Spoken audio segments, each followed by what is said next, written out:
قررت وزارة التربية انه بهاي السنة الحذوفات ما راح تكون موجودة، يعني هذا قرار نهائي لوزارة التربية. فهنا أنا عندي كم سؤال او كم حكاية بقلبي اريد اقولها لكم. اكو احد يعرف الحذوفات بشنو راح تضر الطالب؟ ماكو جواب، لان اصلا ما تضر الطالب، هي فائدة للطالب.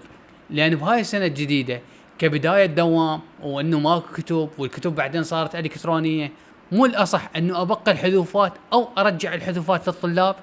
مع العلم انه الاوضاع الدراسية العام كانت اسوأ بهواي من الاوضاع الدراسية مال هاي السنة، مع ذلك الحذوفات كانت موجودة العام ولغت هاي السنة. شنو السبب؟ هسه انتم ما تردون ترجعون للحذوفات كامله، رجعوا جزء من الحذوفات. ما تردون ترجعون للحذوفات فد مره، الغي لك كم كتاب، مثلا الثالث متوسط الغى منه الاجتماعيات، الخامس الغى منه كتاب علم الارض، السادس الغى منه كم موضوع، لان الكتب تغيرت، النظام الدراسي تغير، قبل كان كورسات هسه صار فصلي. العلم والادب رجع، قبل كان تطبيق واحياء هسه لا صار علم وادبي، معناها المناهج صارت كلش كثيفه، الكتاب صار كبير، الاشياء المطلوبه على الطالب صارت كلش هواي، هذا الطالب شلون راح يلحق يقرا كل هذا المنهج؟ على سبيل المثال حتى تفهمون كلامي، كتاب الاحياء للثالث متوسط ب 14 فصل. طلاب قبل اللي اصلا ما لحقوا على الحذوفات، الطلاب اللي من زمان وهواي اصلا كانوا يعانون من هذا الكتاب لان فصوله هواي.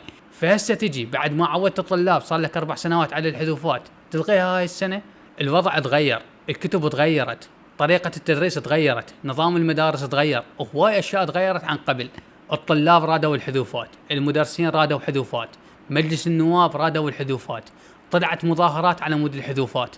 شنو اللي نسويه بعد حتى ترجعون للحذوفات؟ انه على الاقل انطوا صلاحيه للمراحل الغير منتهيه، الاول الثاني الرابع الخامس، للمدرسين انطوهم صلاحيه انه المواضيع اللي تشوفوها صعبه احذفوها من يمكم للطلاب، عادي ماكو اي اشكال، لان هذول الطلاب مو وزاري، فالمدرس ما مطالب انه يدرسهم كل الماده.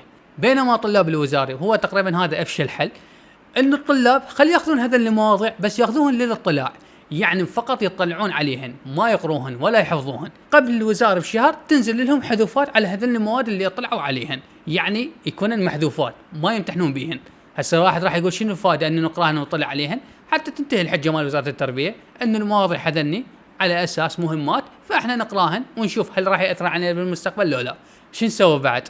الله يكون بالعون.